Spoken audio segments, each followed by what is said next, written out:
Evening. It's Thursday, October the 10th. This is the Government Advisory Committee, also known as the GAC. I'd like to introduce everybody. We have Kathy Prunier down here. We have of the Board of Selectmen, we have Betty Gorski. Betty Gorski. Thank you. To my left, we have Mr. John Christopher. We have Michelle O'Keefe, and to my far right is Joseph Demori of the Board of Selectmen. Good evening, everyone.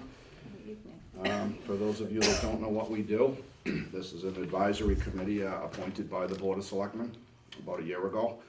And we're working on our current charge, which is to review the current organization and status of Groveland's town government, and to report back to the Board of Selectmen with the committee's findings.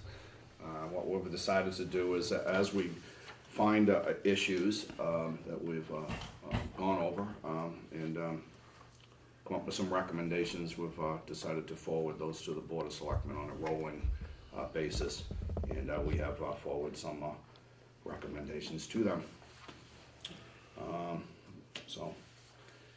Today, later on at 7 o'clock, we have invited the Board of Assessors and Deborah Webster of the Assessor's Office. They should be here momentarily, but in the meantime, we will go over old business. Some business, yeah.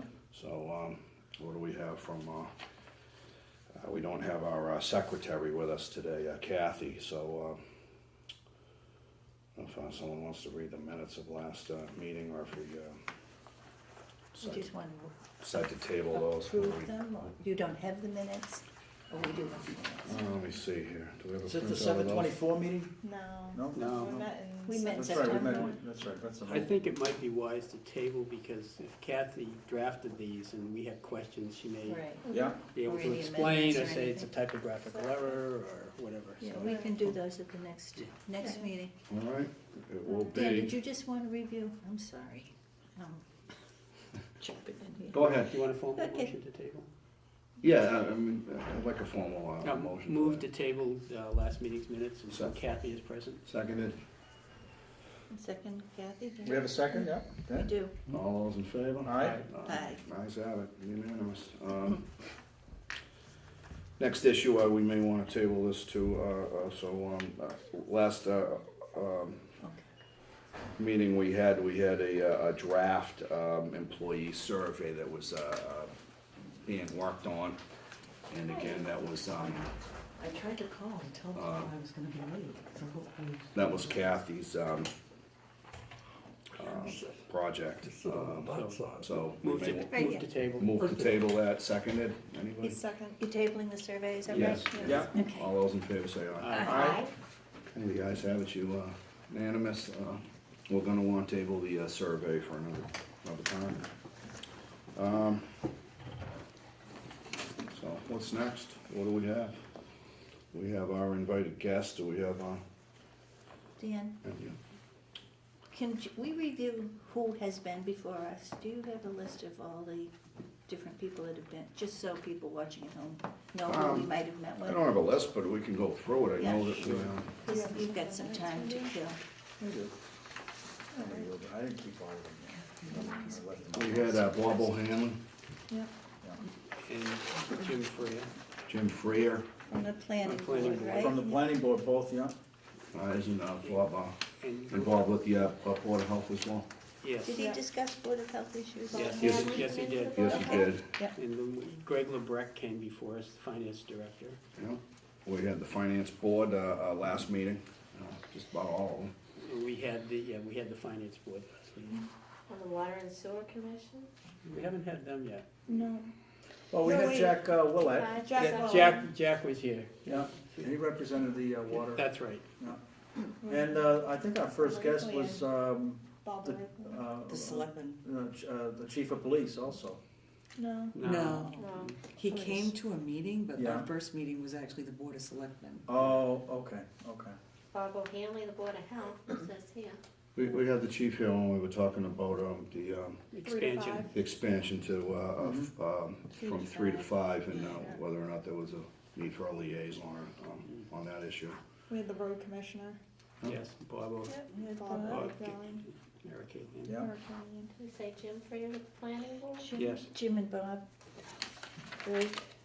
So we met with quite a few people. Is there a, I was thinking, that, I mean, tonight we have the assessor's office coming in, going forward. I mean, there's quite a few other boards that we haven't met with, but I think the school budget's a big part of our town budget, and I think there's some structural issues there, and Did you want to, from do you have a list of people you're going to invite in the future? I'd like to invite the Groveland School Committee members and maybe the superintendent to talk about, I got the sense though from the finance committee that it's basically, you're on the school committee, weren't you? It's basically a done deal by the time it reaches the cities and towns.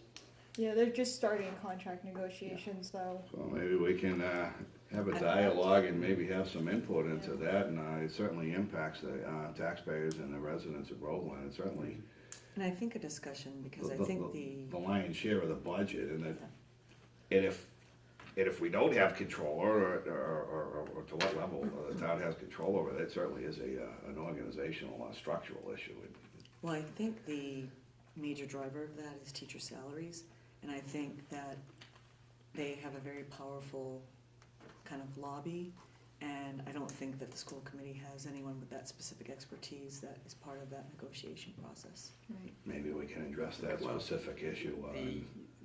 From my wife's a teacher, by the way, so I'm not defending the teachers union, but I think, and Joe, you're on the school committee Right. too.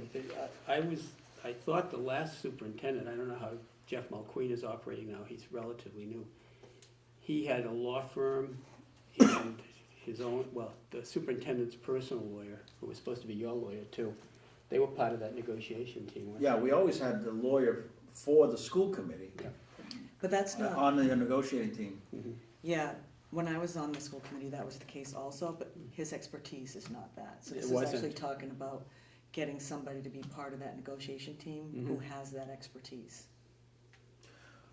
If we wanted to interview one school committee member to give us a little bit of an insight on the budget, I'll tell you who is a master at it is Jack Willett. We'd invite him back here, but now we're in a different hat. Instead of representing the water department, he can come and talk to us a little bit about the school committee, his interactions with our government, and what we want to do here on this advisory committee is to uncover any inefficiencies or communication issues, or right now everything's quiet because then they have, the school superintendent has made it very clear that he does not want to ask the towns for additional funding to operate his schools with. So we're in a quiet period. We might go through a few years here where we're not going to ask the community for additional monies. But, I was on a school committee for 6 years where things were quite different. And we had a different style of leadership, a different leader where there were a lot of issues and problems. And there was a bit of a disconnect between the school committee and the town and the Board of Selectmen. And I think if we are an advisory council and we want to explore how business is done, how, we communicate with the school committee, how we collaborate with them, then that's fine. That could be something we'd wish to study. And I think probably the best expert we have on the school committee right now is the chair of the school committee, and that's Jack Willett. He's really good with that budget. He knows it very, very well, and the process and the problems. So with regard to the budget, when I was on the school committee, the budget process was not transparent at all. I think there's been some changes, Some years ago, Significant changes. probably about 6 or 7. Who was the superintendent, do you recall? Yeah, it was right before Dr. Livingston was hired. It was the person before him. Was it McLaughlin? So, No, no, it wasn't There was a McLaughlin. number of interims after Were they? McLaughlin. Oh, I didn't know that. Oh. So we had an interim for part of the time Yeah, that was already retired from McLean, New Hampshire. McLean, John McLean was there for a year. Yeah. And that budget process, there wasn't year-to-date on anything. I mean, it was very difficult to really, the numbers were just there. And I haven't seen, I know that we got sent it today, I didn't have a chance to look at it. I haven't seen the current budget, but my understanding is the way that it's built is different now. Yeah, just looking in past budgets, the format of it's pretty readable. It does have like a comparable year to year. What I actually sent out today is the teacher's contract, but I Okay. can send out, the budget links are also right on the. But the budget now is pretty user-friendly, Yeah, I actually have a copy here, but and do you think that it's understandable as well? yeah, when I went through it, they actually had comparatives.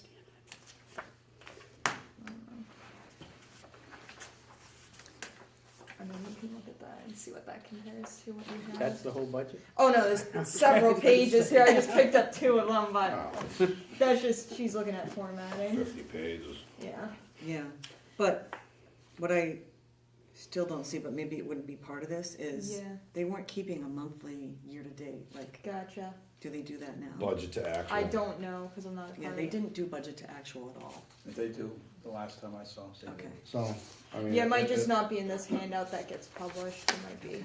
Because I think I would like to hear, if we were going to ask somebody from the school committee, I would like to hear about the budget development process. I think that Right. is, Yeah, and a key Oh. figure for that would really, a lot of expertise and I'd say also a lot of excitement, which we will see the change, is if we invite the business manager.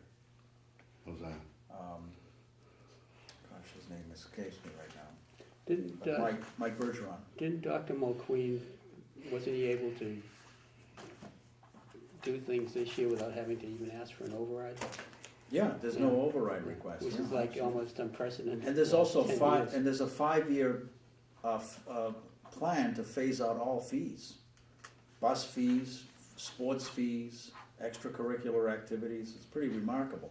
So the architect of that, besides Dr. McQueen, is Mike Bergeron, the business manager. So inviting him and all the school committee members, but certainly having Jack here, I think would give us a lot of information about the process. And then, again, the important thing is, well, what does that have to do with this committee? You know, how this town, how the town government, particularly the Board of Selectmen, the finance, how they interact with the school committee, how they share information, so that there's more efficiencies, better representation, and I think a bigger voice. I think one of the things, if I could speak for Betty, I think what I sensed when I was in the school committee is that the Board of Selectmen really did, you know, they were the last to know about major things. You know, they weren't included in the process early enough. And, you know, things were discovered, you know, after decisions were made at the school committee about budgets and how to spend money, where to spend money, and how to ask for money. The Board of Selectmen were the last ones to find out Would about would it. that, Joe, simply be a function of the selectmen getting the minutes of the school committee meetings and the budget discussions through minutes so they know? I think that's part of it. I think one of the things that really is different now is a much more active regional finance advisory committee, which is made up of the finance directors and also at least one board of selectmen. And they now play a much more active role in the budget process. In other words, I went to several of those meetings. I'm a member of the Regional Finance Advisory Committee. It's a regional committee. It's made up of members from all 3 towns. And boy, we're getting more than a helicopter view. We're getting information in advance or as it's developing. As that budget is developing, we know about it. And Bill Dark served on that committee for years. And boy, I'll tell you, that to me is exciting. Which brings to mind an idea that I was kicking around with some just recently. I wonder if it would make sense to create, maybe Betty, you can chime in on this. Imagine if we had a advisory committee made up of Board of Selectmen members of all 3 towns. And maybe we meet 4 times a year. We talk about common issues and problems and, you know, what's going on with our fire departments and our police departments and our schools. And I bet you we could have some very interesting discussions, problems that we all share that we don't realize that we have in common, and maybe come up with some solutions. Because I'm excited about the Regional Finance Advisory Committee, and I said, boy, now what if the Board of Selectmen would meet, you know, 4 times, 6 times a year, kind of like a summit meeting of all the Board of Selectmen The members, 3 towns and maybe talk about our common problems. and solutions. And solutions, yeah, maybe say, you know what, guess what, I didn't know Merrimack had the same problem we did, look at the solution they came up with. or West Newbury can learn something from us. So I would probably, when we're done with this fire chief situation, we need to get back to business. That's something I wanna share with you and Dawn and put it on the agenda one night and kinda get your take on it. Well, I'd really like to see this committee take off and all the work that's done here be looked at positively, and people willing, you know, when it comes before us, Yeah. where are we going from there?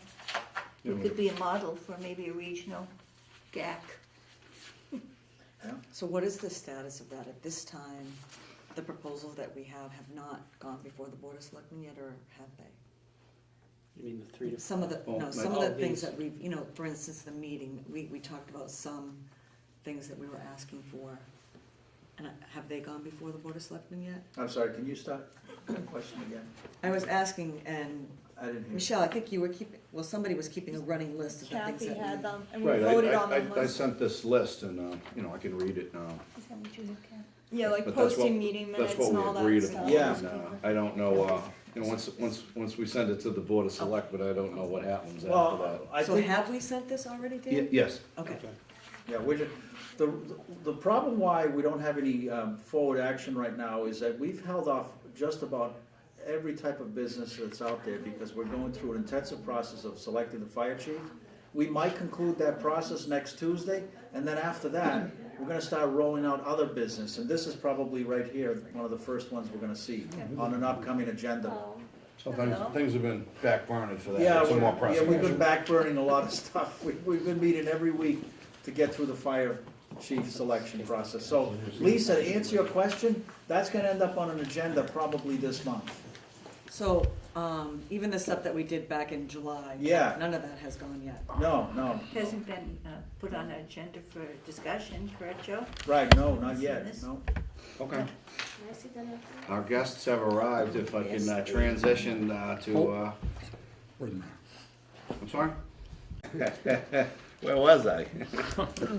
You were going to introduce your guest. I would like our to guest. welcome our invited guests from the Assessors Board. I know Deborah Webster and Mr. Bill Dark, former Board of Selectmen. He's a new member. And I don't know you, sir. If you Dana could- Moody. Dana Moody, welcome. Ask Dana all the questions. Welcome to the Government Advisory Committee, and I don't know if you know anything about us, so you weren't here when I read the charge, but we're an advisory committee appointed by the Board of Selectmen about a year ago, and we're working on a review of the current organization and status of Groveland's town government. And we hope through that review process, we can find some things that we can recommend to the Board of Selectmen to make Groveland's town government function better, serve the people. So with that, I will turn it over to you. We're here to listen. Do you have recommendations about your office? And if you could maybe start off with what does the assessor's office do? What does the Board of Assessors do? Could you educate us a little bit and the people of Groveland as to what goes on? Well, maybe I'll take that up. because what I I mean, do- you know, Debbie is the town employee that handles this every day. We're the elected The board. manager? She manages the office, so I think she'd be the best person to describe what. Take it away, Deborah, if you don't mind. Okay, well, for those of you who don't know, we generate pretty much 80% of the revenue for the town, for budgeting purposes. We do that through the valuation of both real estate property and personal property taxes. We also handle excise commitments that come in from the deputy collector, and we commit those to the treasurer for him to bill and collect. That's really what we do in a nutshell. How we do that is we go out yearly on inspections. We contract our work out. Who does the outside work, because I'm the only one in the office, so I can't go out and do inspections or else the office would be closed. We get permits from the building inspector. We take those permits, we go out, we look to see how much of the work's done, if it's done, new construction, we get plans in from the registry of deeds as far as lot splits, new subdivisions, we put them on the tax rolls. We usually work with the finance director as far as calculating new growth, which, because of the economy, has really taken a hit. There really hasn't been much. New growth is really what you need for any increases in budget. It helps offset any increases that we get. The job has not really changed much. Most of what we do, well, everything that we do is actually set out by Mass General Law. It's not a choice of what we have to do. I mean, we report actually, I report to my board. My board reports to the Department of Revenue. That's who they are reporting to. And then there's no choice in that.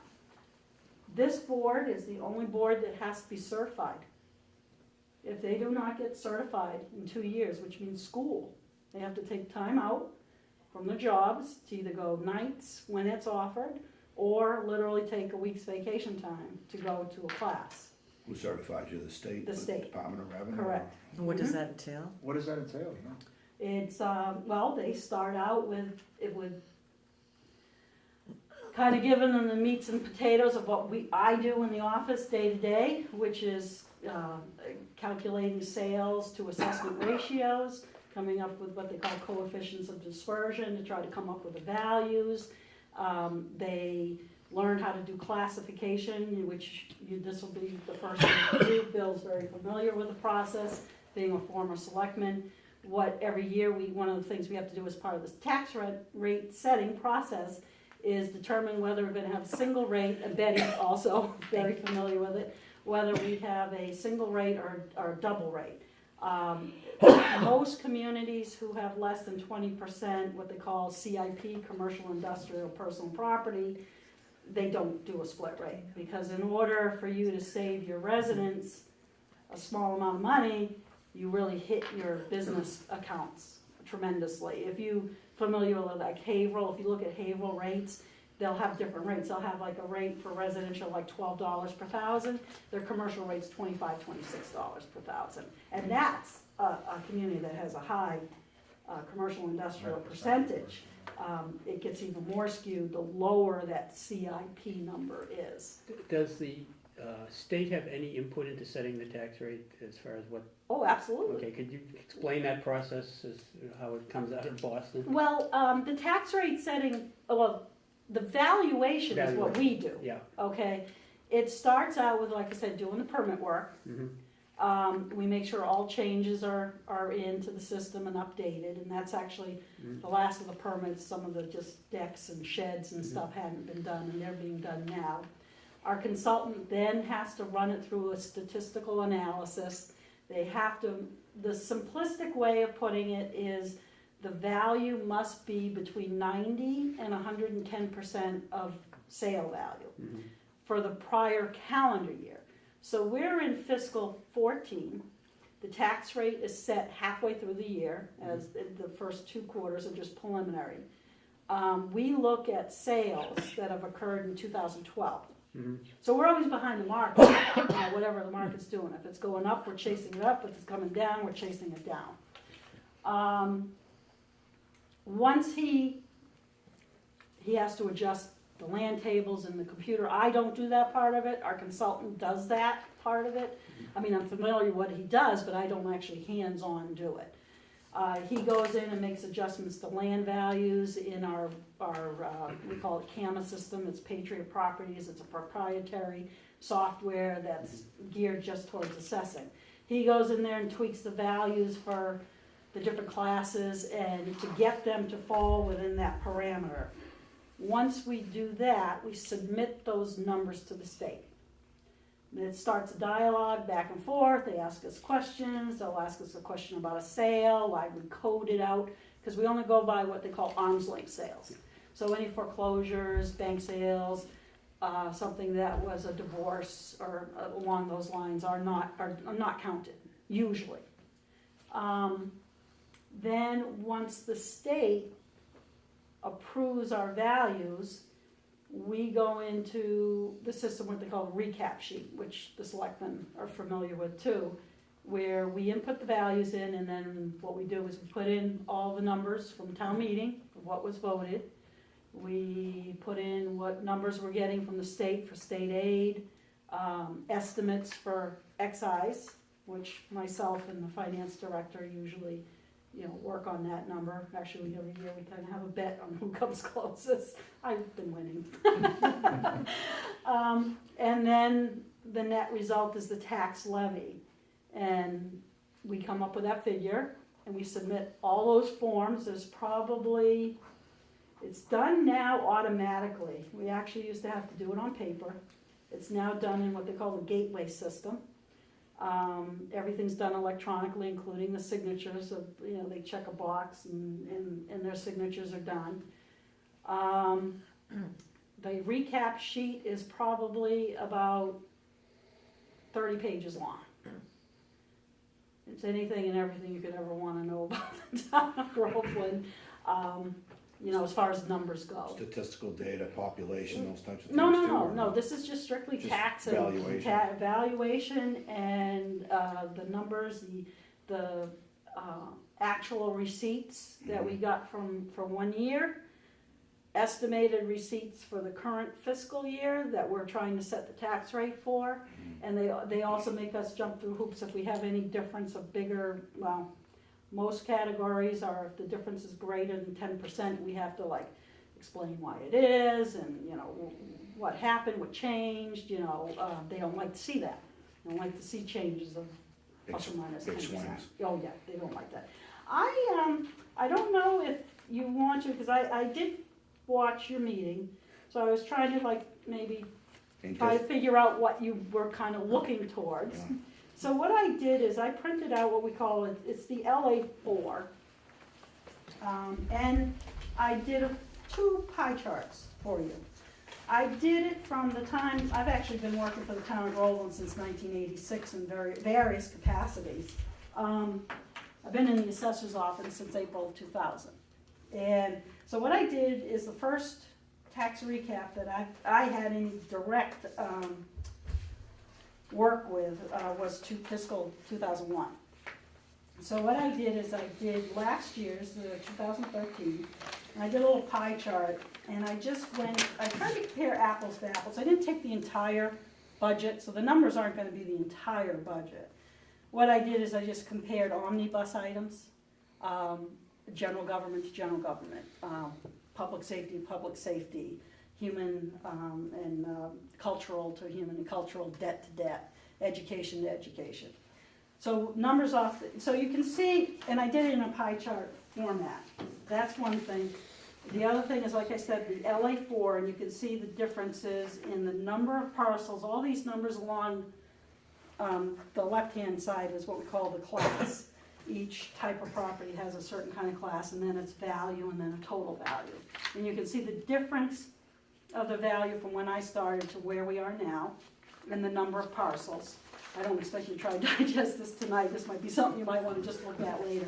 But what I did include in the middle is a spreadsheet. Every year, the Essex County assessors do a survey of all the communities, of the tax rates, the change between the prior fiscal year and the current fiscal year. So you get last year's average single-family home. Who compiles that? The Essex County assessors do. We do it as in a yearly thing. That's a body of, Yeah, we actually have an association, just Okay. like selectmen have associations they belong to. The assessors have the Mass Assessors Association, and then each county has their own little local county. They do educational stuff and informational stuff. They're a really great resource for just general help out there for when people have questions. But we do this as kind of like just a fun thing to see where we sit, how we compare to each other. And I know a lot of the focus is because of the increase in taxes over, I've got to say, probably, especially the last 5 years or so. You can see from this chart, like I said, if you look at the numbers, you will see that Groveland, if you compare us to other communities like ourselves, We are next to the lowest as far as, I know it sounds funny, I'm not saying the tax burden isn't high, it is. Are I'm there not any gonna say it are there isn't. any communities like us? Yeah, Newbury, Salisbury, Georgetown, Merrimack, Mars. you know, it's, no, we're very, we operate very similarly to the, did I forget, well, you want to know if I didn't give you, this one.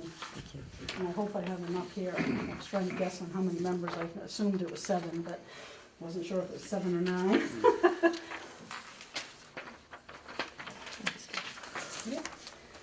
This is just for like informational purposes. You kind of see where the numbers have been going over the years. I've heard comments such as efficiency and that type of thing. I don't know whether you mean efficiency being monetarily wise, efficiency being, are things getting done when they need to get done? I mean, I'm not sure what you mean or what you want to accomplish by being efficient. We have one of the lowest general government budgets of all the communities for what we do. We still operate more in line with a rural New Hampshire than we do with the eastern Massachusetts. My office is part-time. I'm not full-time. Board of Health is not full-time. How many people are in your office? Just you? Just me. Just you? Yeah. So one. Yep.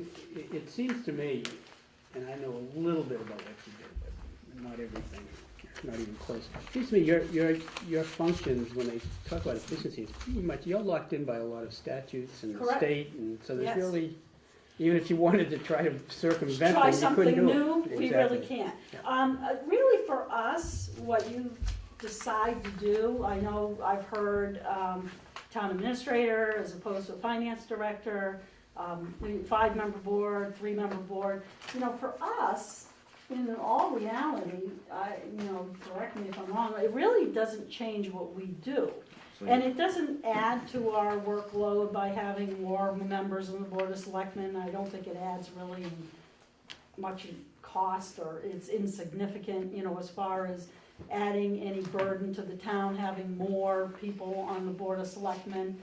And as far as the town administrator goes, I mean, the important thing with that is just that he's a good administrator. I mean, there's a lot of people out there, I mean, they do have to be qualified, but their, qualifications aren't everything either. So I've found, at least throughout my career, that there are a good number of people who are what I call test smart. They can pass tests and they're like top of their class, but when it comes to practical, hands-on, it's like, oh my, they don't know how to do things, so. This town's been pretty stable too with employees, which is excellent. We have people who have been here a long time. There's a lot of knowledge, there's also a lot of danger in that, because we are all getting up there in age.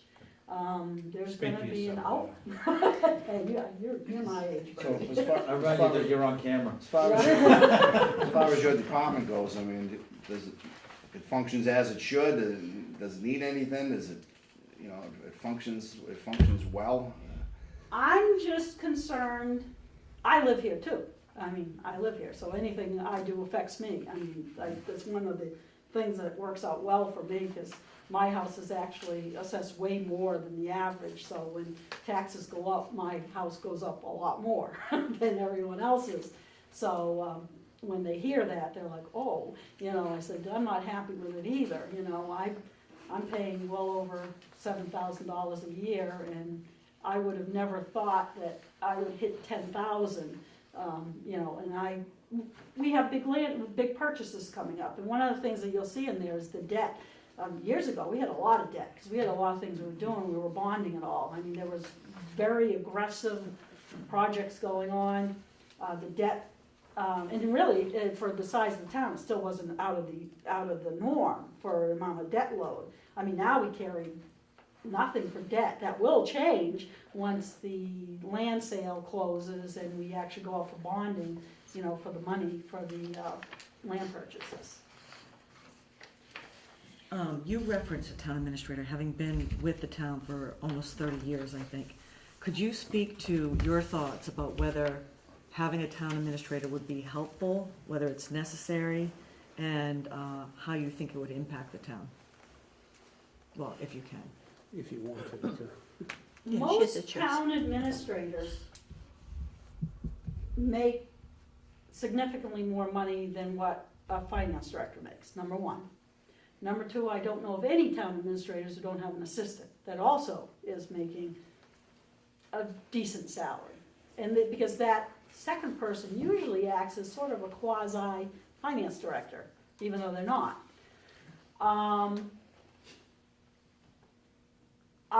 My personal opinion is I don't think we're gonna gain anything from it, other than higher pension costs and more personnel. And as anybody knows, it's really not your payroll that drives up your costs, it's your benefits. Health insurance, and pension is the two biggest things that an employee will cost the town. And although most employees, especially in this small town, a lot of people use this as a stepping stone. They don't stay here. They'll use it for the experience and then they'll move on. So we've been actually fairly lucky. I think our pension liability, although it has gone up, it hasn't gone up to the degree that other towns have because number one, our salaries aren't there and our number of personnel aren't there. It just isn't there. If you look at the comparison between what we paid for employee benefits, meaning unemployment, pension, health insurance, and that type of thing, you'll see that given that we're talking about a 13-year span, it's not huge. Can I just piggyback on that? And I haven't seen any of your meetings, but I haven't seen any meetings since I left, so I don't watch anything. Diane watches, I just go to another room. Afraid you might relapse. I did on my phone just because I wanted to hear what they were talking But, about. so I don't know what you all have talked about, but our town government is lots of boards, lots of individual sort of kingdoms, and I know that when I was on the Board of Selectmen, we tried to make some boards appointed, and I know that I spoke with you all about that before. But I think the fact of the matter is that we're always gonna have elected boards that operate as their own boards. So I'm not sure, there's just the whole chain of command thing. If you have a town administrator, all you're doing is adding a layer of administration over a few people, and you're adding a large cost to that. So if we get rid of all the kind of the boards that served as volunteers and had all hired people, then maybe it makes sense to have a town administrator. But then when you're doing that, we're not gonna be, number 5 on the bottom here of taxes, the average tax bill, and that's the thing, people always, they talk about my taxes are going up, and they are. The but is, though, you look at the other towns on here, cities, Lawrence, the only ones that have a less average tax bill, we're not talking about tax rate, but the average tax bill that is paid is Lawrence, Salisbury, Lynn, Saugus, Peabody, Haverhill, Newbury, Salem. The only one that's anywhere near like us, I would argue, is Newbury. Correct. Salisbury, even, all these others are cities, and Salisbury, they're a city too, and they have huge, commercial business, Much bigger. So, so unless we completely change how we operate in this town, I think a town administrator is a huge waste of money. What about the knowledge base, though? Because by virtue of the fact that you have all these elected positions, a lot of people don't know the policies and statutes related to the area in which they're on. So I think our legal fees have been $70,000 or $80,000. So what about the piece of having somebody who has some municipal expertise that you could go to if you had a question, and also having that person handle personnel issues? Yeah, I don't know if we're big enough. You're gonna pay somebody $120,000 to save $30,000 on a legal fee, legal bill. Nobody wants to spend, when I was first in the Board of Selectmen way back when, I remember it was 10 or 15,000, when I got to 30,000, it was a huge amount. Yeah, some of that is obviously people we have in place here. Some of it is hires that are made, and we've had some issues over the last couple of years that have cost a lot of money. That we don't need to get into tonight, but again, I personally don't see that as solving the issue. Especially if the town goes to a 5-member Board of Selectmen. I've always maintained the Board of Selectmen obviously are essentially the town managers. although they're essentially a volunteer position. I mean, even though you're getting a small stipend, it's not a full-time position, you're not down here 40 hours a week, so all these different boards and, departments operate independently. Definitely makes sense to have somebody with knowledge, and we're fortunate in that, like, essentially, Greg and Nancy operate almost as a town administrator. Probably, even though it's not written in their job description, just the way that, at least when I was on the Board of Selectmen, the way that those two boards, the way the Board of Selectmen interacted with those two positions, because they're here. both strong at what they do. And they're here full-time. Now, if you don't have somebody, you do need to have somebody in town hall who is in charge on a daily basis. I just don't know, I don't think it's cost-effective to start adding salaries. Well, going back to what you said about having issues that have cost the town a lot of money in the last few years, do you think, had there been somebody who was paying more attention to some of those issues, that we would have those liabilities? I don't think so, because at least for me, and I don't wanna start talking about naming names and stuff. No, but no, no, The no. things that happened that caused a lot of problems over the last couple of years would have happened if there was a town administrator here. It would have, because it's somebody running their own department. I mean, it's the way some people choose to operate the department. No, it goes back to a hire, but most of these people in positions, they're hired, and then there needs to be better communication flow between certain boards and departments and the Board of Selectmen. But I don't think it would've been any better if there'd been a town administrator. I really Are you don't. saying that once they're hired, they have autonomy? So there's a disconnect there? Somewhat, yeah. The way that we operate, I mean, it's, at least, Should there be more of a connection with the Board of Selectmen, and we talked about that previously, Yeah. about a liaison or something? right.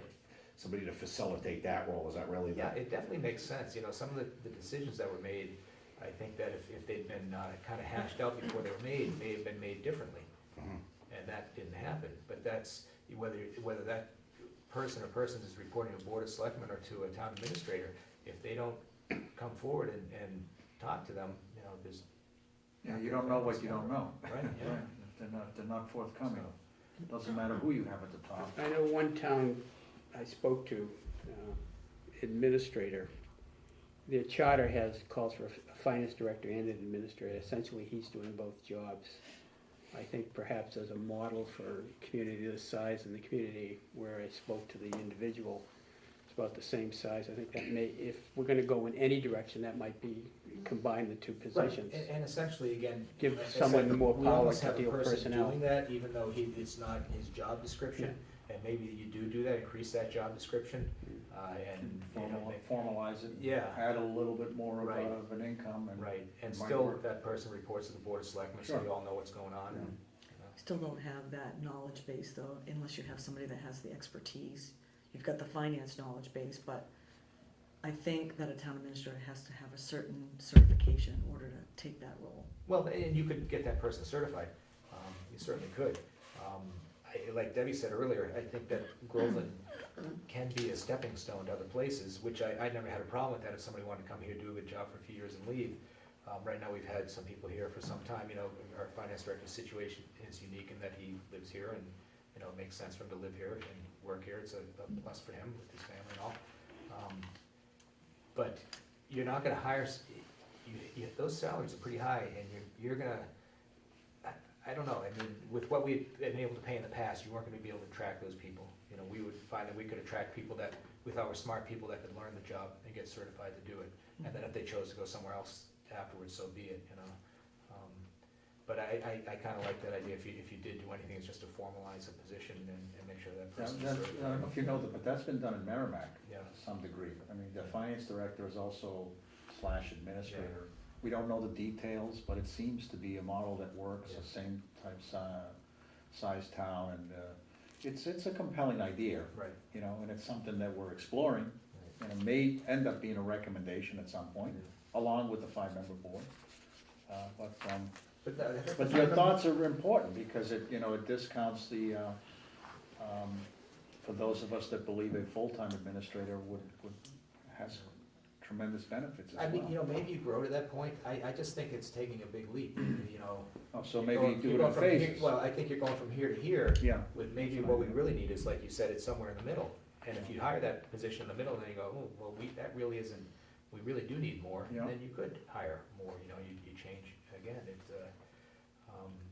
yeah, if I can just back up to two other things that Debbie said that I always find interesting is that, you know, the tax bill and the tax recap sheet and the levy limit and all that stuff, people don't necessarily always understand. When Debbie said, you know, the assessors, the assessors set the valuations, right? And it has to be between 90 and 110% of what it would sell for. If your house value fell in half, your taxes aren't gonna be cut in half, okay? Because all it means is the tax rate is gonna double to make sure that you get to your levy limit, right? And the town can only levy so much. On the other hand, if property values went up 10 times, your taxes can't go up 10 times. It would just mean that the tax rate goes down 10% of what it was. Because you can only, the levy limit is whatever it is, right? And each year it can only go up by 2.5% unless you do an override. When I started here in 2000, the tax rate was $15.30, but the taxes were much less. And of course, we're at $14.48 currently, and taxes are higher. But I think the lowest we went was 10 something per thousand. Can you explain the 90, 110, I'm sorry? the 90 to 110%? Well, we have your house. Do you say- set it at 110 or do you set it at 90? Well, if we see values increasing, Yeah. we usually try to be a little above 100 to smooth out any real big fluctuations in Does it get you value. more money if you go to 110? No, it doesn't It does, get us that's no what I said, money. it It does. levels off. You can only still tax Yeah. to the levy limit. See, All it means is how the taxes that are paid by the homeowners is spread out. So if my house goes up in value relative to yours, then my tax is gonna go up a little bit and yours is gonna go down. But the total, you know, if I was paying $10 and you were paying $10 and my house went up and yours went down, mine went to 12 and yours went to 8, it could still only be 20, okay? It can't be yeah. more. We have that happen all across town because different neighborhoods do different things. We have some of our higher end neighborhoods taking a hit. They're still taking a hit. Now, my old neighborhood, Rolling Acres and, you know, all similar homes that were all built in the 50s and 60s are actually holding steady. The $200,000, low $300,000 homes are holding the value. Our McMansions, our $700,000-800,000 homes have been dropping like stones. I mean, we've been lowering their value, but, you know, they still are more valuable than the, you know, Carlita Road and Burke and Parker and all those other streets. But they certainly, most of the people who are in them can't sell them for anywhere near what. So they their paid taxes for. may have gone down, Right, but that means that somebody else's taxes in Went town up. have gone up. yeah, because me, like, I'm kind of like a middle-aged colonial, and my value didn't go down. My value kind of held steady, and my taxes actually went up more than the average because my value held and some people's values dropped. So what you're concerned with, see, you gotta think about algebra, you know. It's an algebraic equation. With the levy, the tax, or the budget is the number after the equal sign. As the value goes up and down, the two numbers on this side are Right. doing this. Oh, I see Okay, what so you're saying. that's what a it's good doing. analogy. And I Yeah. think people have to realize that your valuation's based on, hopefully, when you can get the information, comparable sales of some. Oh, we get all the sales. Yeah, We- and that's yeah. as much an art as it is a science to really come Yeah, come I up with mean, comparables. It's certainly not, like, people come in arguing all the time, like, they'll get a refinance appraisal from the bank, and they'll appeal on that appraisal. The only problem is, and which you may not know, I mean, depending on who you pay and what you're asking them for, an appraisal, Might be a driver. the number can be different, hugely different. So we'll look at them, because we look at them to see if we have any errors on the field cards. Each house has a card. It has all the information about your house, construction, age,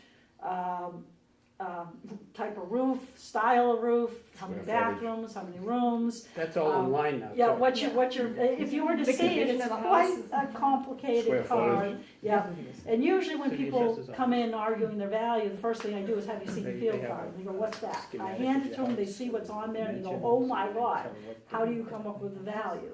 And then I kind of explain the simple way of what we do. So- And Debbie, I hear them asking, if you go online, you can pull up your card and you Yeah. can see everything that it says about you. You don't have to come down here, it's all online. You go to Yeah. the Groveland Mass Yeah, website. it's- the website gives you the meat and potatoes of it. The in-house Yeah. field card will actually have a lot of stuff doing with depreciation and neighborhoods. And where do you and find the stuff card like that. from?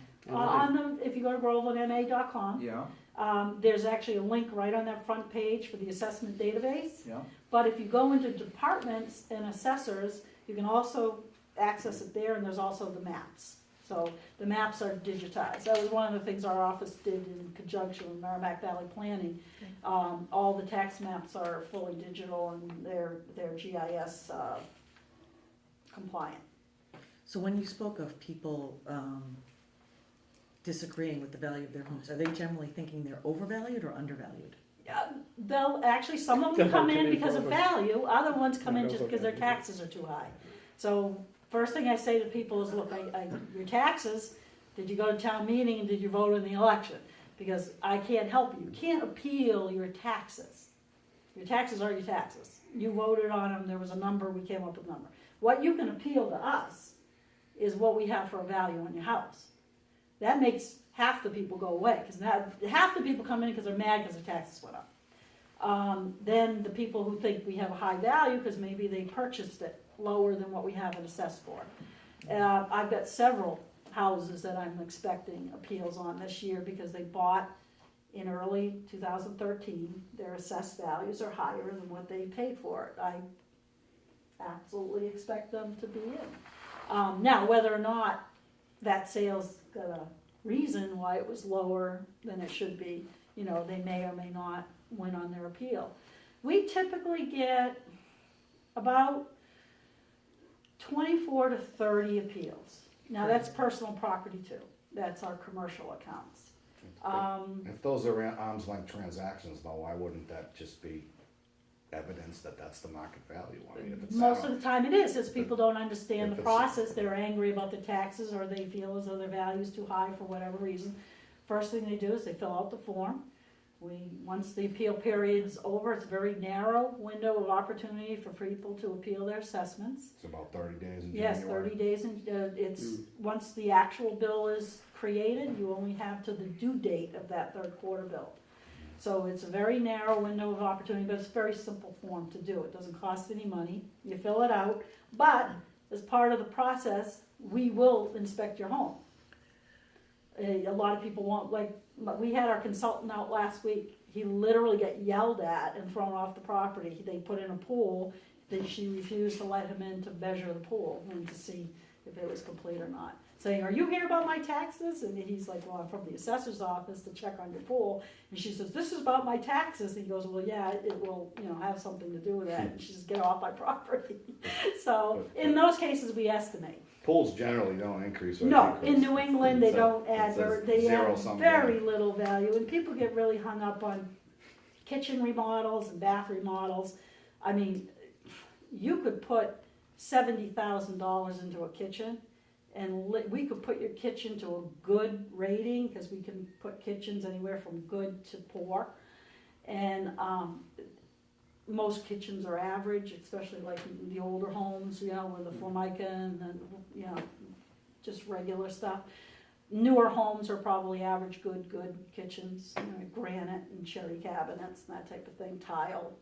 But it'll add, going from an average to a good kitchen, I don't mean to depress people who just put 70 grand into their kitchens, they'll probably add 10 grand to the value of your house for assessing I purposes. think people have to realize new kitchens and bathrooms are more of a marketability to someone. who Correct, wants to that's buy what a it is, home. if you were gonna sell your house, people are looking for that nice kitchen Mhm. and the nice bathroom, and if you don't have it, especially in this market, Mm.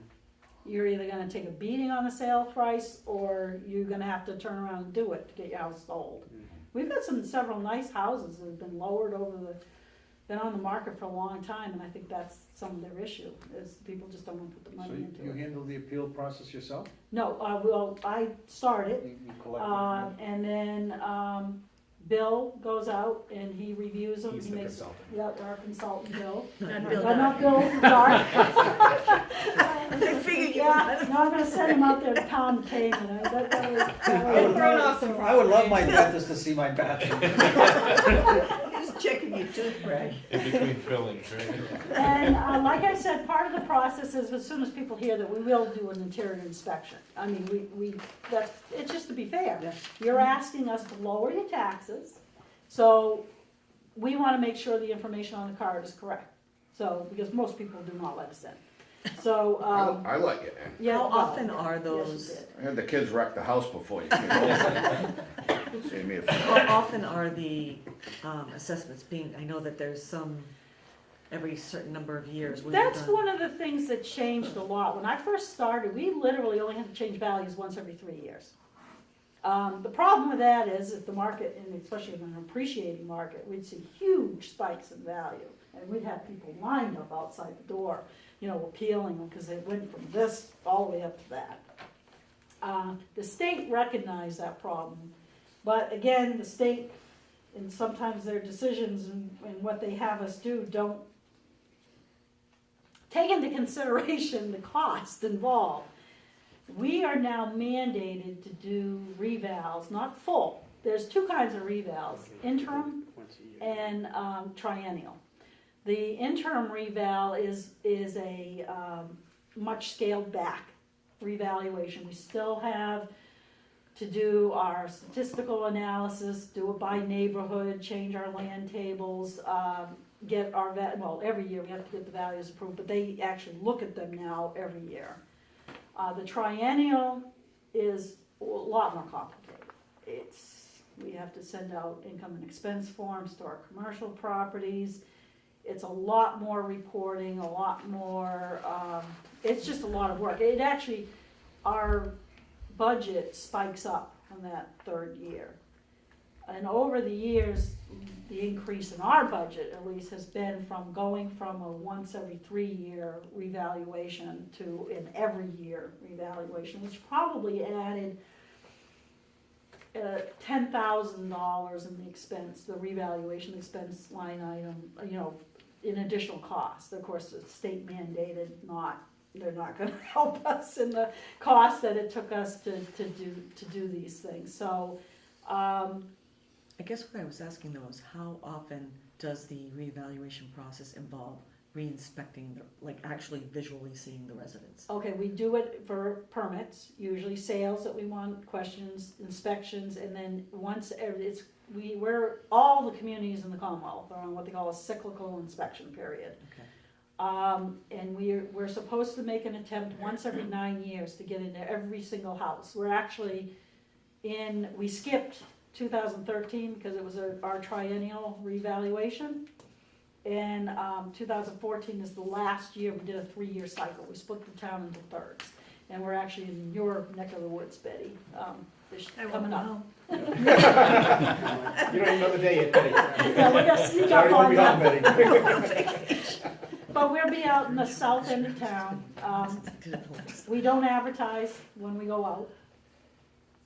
We never, we get complaints about that, but we don't put it in the paper. We don't. Sometimes you anything. call the. You just get a knock on the We've been door. doing a mailing. We do mailing directly. That you'll be to in the homes. neighborhood. That will be in the neighborhood. We always have IDs and we're usually always out in the same time frame every year. This year, it's usually in the spring, we go out, and then in the fall, when we're doing our cyclical. Back in 2004, we had to ask for a lot of money because it hadn't been done. And we were under the gun, the DOR said, Groveland, you must get up to standard. We have properties here that have not been seen in 10, 12 years. So we made our argument with the finance board, they agreed, it was a $50,000 project, 1 year project. And I did all the data entry. I was not happy. I said, I will never do that again. So this time when we did it, we spread it over 3 years. My goal is to actually spread it over 10, to actually be ongoing. Just every year you're doing. Every year we're doing some, because even with splitting into thirds, it's, well, it's because I've gone to laser measuring instead of stretching tape. I almost had to redraw every sketch on the field cards because of the way they're done. It's hard to make 1 foot, 2 foot changes to the sketch.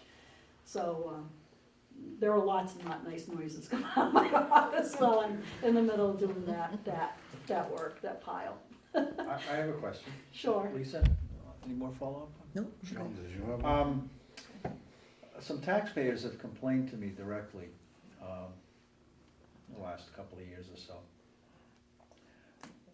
so. They live in high-end neighborhoods, Mm-hmm. and the general criticism or concern is that they pay an unfair share relative to commercial property owners, business owners. Have you heard anything like that? And No, can you speak to actually, that? I'm surprised, because the commercial, because we don't have a split rate, and they may be comparing us to, like I said, communities that have a split rate. Okay. Number one, well, this is kind of off your path. One of the problems I see with this town is we're not business friendly. We should be encouraging. We have actually quite a swath of industrial land that over the years have been attempted to make into residential, which I just personally was against, because I think we should keep any industrial land we have and commercial land we have, because having businesses is the only way this town in the future is going to get tax relief. There is no, I don't care what you do, you could be running part-time finance director, you could be doing, they're talking about regionalizing some departments, because we operate so economically, even regionalizing is not gonna help us, it would actually probably cost you more than it is operating the way we are. The only way, and I can't say it enough, is we got to expand the business space in this town. Cultivating a commercial tax base. Absolutely. That's a very good point. Absolutely. We are a bedroom community. The commercial, industrial, personal property, the CIP I was talking about, is only 7% in this town. So 93% of the tax levy, which you'll see on the, well, let's see, I'm not sure if it's on that. Okay, in the tax levy for 2013, that's what we collected from taxes, was 11.5 million. The total budget, and that's including enterprise funds and CPA. CPA is a fund that's set aside, but it still shows up on the recap, it still shows up on the final numbers. Enterprise fund, being the water and sewer, show up on the recap sheet, although they pay for themselves, it's self-funded, it's a zero impact on the tax rate. But the total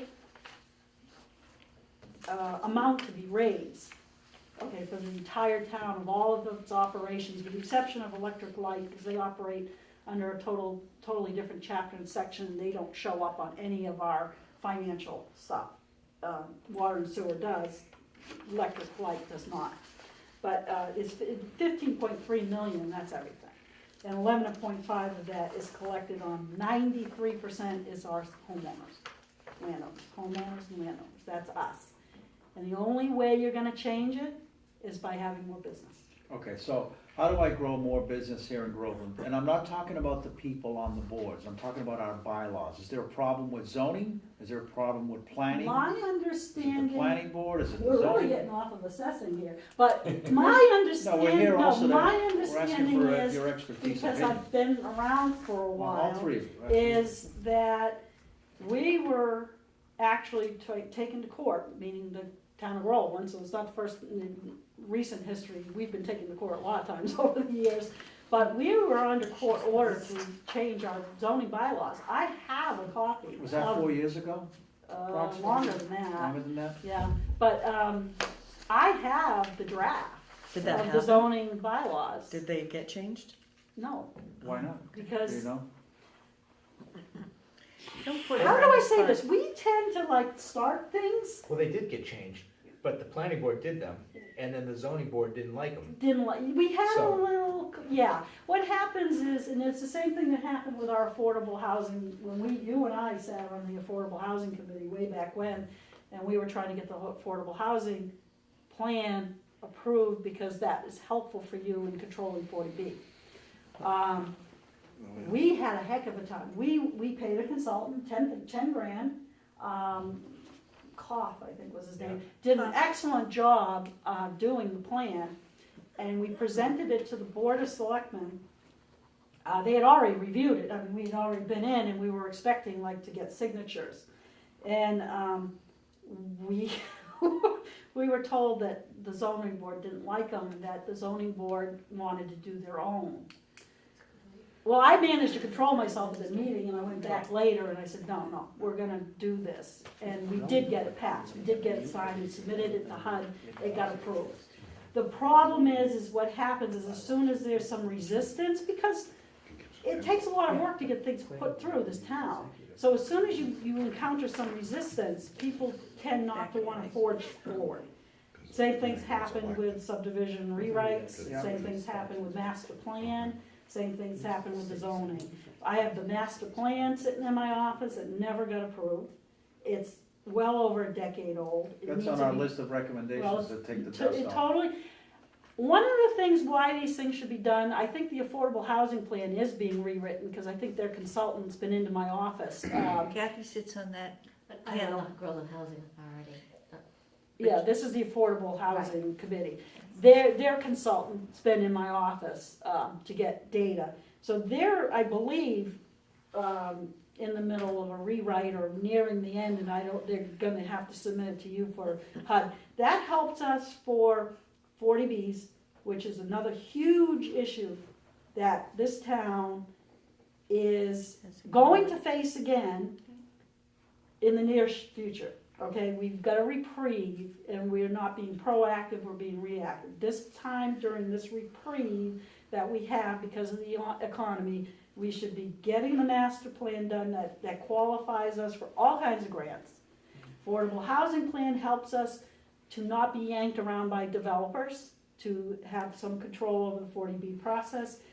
The ZBA laws, I don't know, why are they not even done yet? Take Georgetown, slap the town of Groveland on it, and get them passed. The problem with the zoning bylaws are there are no approved uses in any of the districts. So anytime anybody wants to do something, even if they're in a business zone, they have to go before zoning.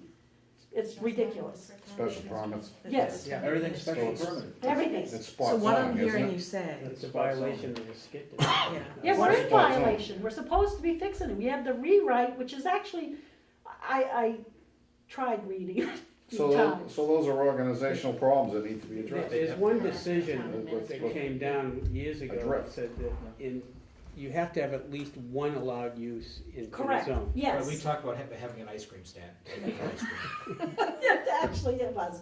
Yeah. And Just a planning, template something. Yes. planning That did one take use, it, yeah. did, One use Rewrite would be that. an ice cream and stand. there's a whole. That would be allowed by right, you Yeah, just. yeah. And then it would be So denied Deb, for what I'm parking. hearing you say though, what I'm hearing is that Groveland has developed a cream reputation didn't for taste being good. unfriendly to business, and as a result, we probably have people that won't even apply to have a Right, business in and some Groveland. of the business owners who have said, no, I like it here and I want my business here, have really, I sat in on some of the meetings and it was amazing to me. I actually, years ago, spoke on behalf of one business owner, that was trying to come into town. That was quite a few years ago. And, like I said, if the community is concerned about taxes, number one, we have to take control over where we want to see the town in 10 years. That needs to be done. I know it sounds stupid, but you do need to have a master plan. You need to have something that you need to follow. Because everybody says, well, why is Groveland being hit with 40B? Why not the other towns? We have sewer. They can't do it without sewer. You wouldn't see these 40B. Bussing couldn't have done his 40B without sewer. Groveland Commons couldn't have been done without sewer. Lindsay Way couldn't have been done without sewer. In Whitestone, which is not a 40B, it's a PUD, Planned Unit Development, over 55, was approved and could only have been built with sewer. So, you know, we need to address, I think actually, you know, my priority, my head, for what I would like to see the town 10 years from now or 20 years from now, is I'd like to see it still stay a bedroom small community. We've actually only grown, you know, we don't really have that many houses. What changed this town for the old timers that are here, which are there actually several, is the 50s and 60s is what changed this town. What's happened in the last 20 years is not relevant to this town. We've just done some infill. The biggest clout was, you know, there were literally 100 homes a year being built in this town for a course of 5-6 years. I mean, you know, it was huge in this town. I came in here, I moved in at 66. The house I moved into was only a few years old, actually got foreclosed on. You couldn't give land away in this town in the 60s. It's, in our population, the newest census figures are, we're at 64. It was 62 a decade ago. I remember my father saying, I think it was in the early 70s, oh, we just hit 5,000. And that was in the early, and so really, since 71 or 72, we've only grown by less than 1,500 people. Deb, See, when I where's was- that figure from? The 6,400 approximately? Yeah, I think that was the 2010 census. Census. Yeah. So the master plan, correct me if I'm wrong, but the master plan is already one of our recommendations. Yes. I think it Yes. is. We spent a lot of money on that. And we're gonna have to that's spend some money to bring it Oh, up Kathy. to, I have I passed it Up to- down. We do, but we don't some have degree. to spend. we don't have to reinvent the wheel. Right, we don't. And what about the recommendation about the zoning laws? Did we make that recommendation To ensure already? that zoning bylaws are kept current and updated. To Well, recommend to the Board of Selectmen that a study of current zoning bylaws be conducted for possible modifications. But just and updates. remember, any of this stuff has to be passed at town meeting. Well, that was the point I wanted to make. Yeah. When you said to me that the zoning board, the ZBA, did not approve the work that the planning Well, board did. that, I said that. yeah. Okay, I'm sorry.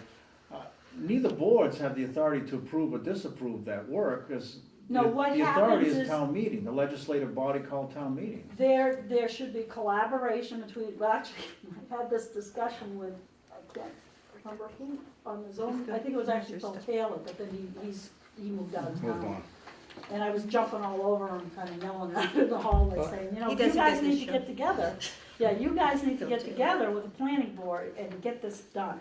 Yeah, we're Get it recommending done. that, by the way. And, It's a great idea. it's a priority, it should be a priority, and it really won't take that long to do. Now, the big hurdle is, because anytime town meeting sees a document like that, right? When we did the telecommunications, when we did the floodplains, when we did affordable housing bylaw and the CSDs, you know, that's a lot of meat for somebody to digest at town meeting. Right. And the other suggestion, Well, in can you- order to facilitate Can you these get that things information out passing, months in advance? though? absolutely, that's the problem, the way. And then have hearings in between to discuss it, I mean, The that's way- like- And also town have meeting somebody who gives a happens. layperson synopsis of it. Yeah. Right, Yes. right, of what the changes are, how they impact it. But the problem is I have to say, everybody wants it spoon-fed. We can put it out there on the internet, we can have hearings galore, and the same people show up. The same 5, 6, 10 Right, but the people. bottom line is, if it had gone forward to town meeting with 1 for and 1 against, it wouldn't have passed. It would have just been, one of these things, unless you get, we know this from all the different Yeah, things that happen good over the year. The way that you can assure something to not pass is to have 2 different groups. Agreeing to it. Well, one agrees, one disagrees. If they, if planning board says, we wrote this, and ZBA says, well, we don't like them, it wouldn't have passed. It would have, people would say, yeah, well, what the hell, what are you guys doing?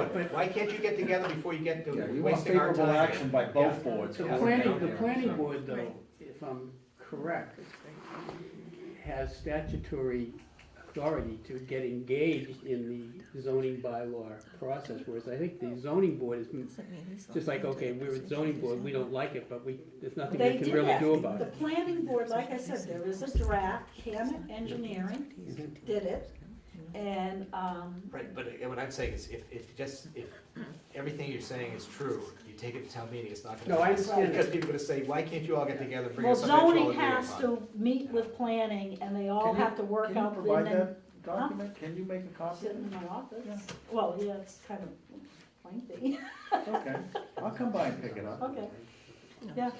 That's great. It's quasi judicial.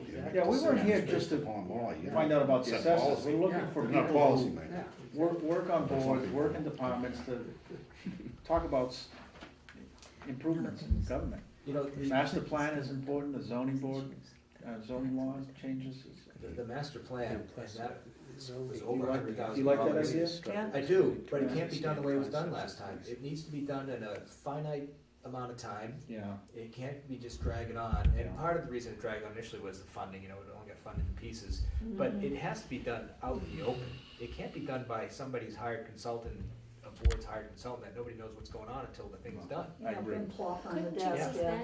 that piece, the master plan, and draw from it an annual action plan and work on that year's action plan? Yeah, I don't know, because by the time this one was done, a lot of it was out of date, so I mean, it has to be. How Right, old is the exactly. master plan with the zoning recommendations? I mean, that Very must be 10 years old? Well, no, the master plan didn't have zoning recommendations, the master plan had, well, the overall view of the How- town, how the where we town's were gonna going, grow. what happened was there was a ZBA applicant who got refused, they took us to court, we lost, and the judge, as part of his decision, said, Groveland, fix your bylaws.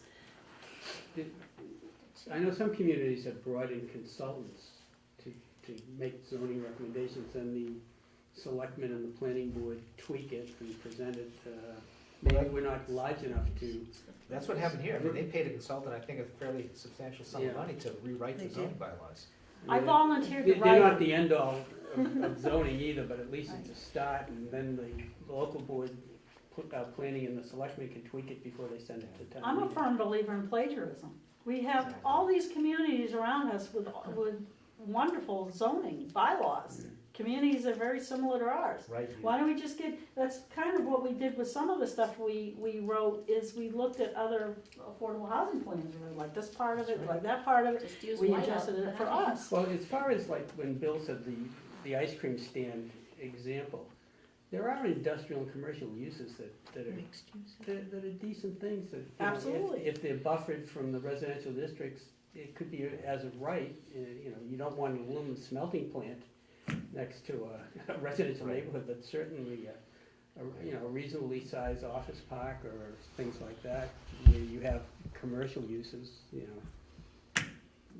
software business and things like that, those are desirable uses commercially. It almost, as far as the zoning bylaws, and I haven't thought about this in a long time, but it almost seems like you do need almost a bipartisan committee to, Exactly. some people from the planning board, some from the zoning board, sit down, they maybe do hire a consultant, do it through the board of selectmen, so you guys know what's going on. Yeah, you and need a then have mediator something, between yeah. those two boards. And have a- Some communities have That's done a that, and shame. they appoint not only the board members to be on the committee, but they get citizens. Exactly, just like any group that's been. Because then you would have the the ability, those wouldn't be elected, that would be appointed. Right, yeah. So you'd be, Well, they're like us. So maybe we could have the Board of Selectmen especially charge a committee like this, made up of kind of a cross-section of the town, not just planning board members, ZBA members, I think Deb would be a great member developers. for that. Yeah, and even a master plan committee too, I mean, Yeah, I know. Well, And even on affordable housing, 'cause These are that hard not passed? recommendations we are going to make you know, the soon. tough part of this is that there's apathy. Yeah. Getting membership on all these Yeah. committees, we just barely fill our boards. So to get people, it's the same people doing all the work all Well, the time. we've filled a lot of seats. I hear you, but Yeah. it's unorthodox. Yeah, We but have you know not. why you lose people? Same reason you guys lost me as a member, if I was sitting on two boards. I don't want my time wasted. Right, doesn't happen. I gave it a certain number of years, and I said, look, we were talking about building a building over here, which is still being talked about for, trying to meet our affordable needs, and, still a viable thing that we could do very easily. Really doesn't take a lot of effort, and it's still not done. So I said, look, I got better things to do with my time, and this is what happens with boards, is they're charged with something, they come up with some ideas, and then they go nowhere, and they're like, why did you exercise me to do all this and come up with this, and you don't have any intention of doing any of it? So they get disheartened, and then they walk away. They don't want to serve. We've had a lot of good people on the boards that just said, enough is enough. We don't even have a person that, we're by our own bylaws, we're supposed to have a personnel board. Where is it? It dissolved, convene like it- the It recommendation. can't be convene it as- dissolved. You It's a convene it bylaw. as needed. We don't No, Unfortunately. no, per our I bylaw, know. and which hasn't changed. But that's is the they're supposed practical, to be- practically, we would convene one if needed. But it has a whole set of things that we don't It's necessarily needed. follow. Right, oh, I understand that, and that's why they need to be convened to bring things up. And I know, the other thing for me is that I think having two committees that don't necessarily agree, for me, it's not a barrier to going to town meeting, because I find that there doesn't tend to be consensus in this town. That there always tends to be a group that is not in support, and I don't think that should be the basis for not moving forward on stuff. Well, the ZBA's changed a lot, and I honestly think that the ZBA, rightly so, like you said, by statute, it really is the planning's, responsibility. I mean, planning is volunteer, I mean, they don't get paid anything. And they really have to do a lot of review and a lot of work. I mean, it's been slow, actually, this would have been an opportune time to do it, because there isn't as many subdivisions going across their desk.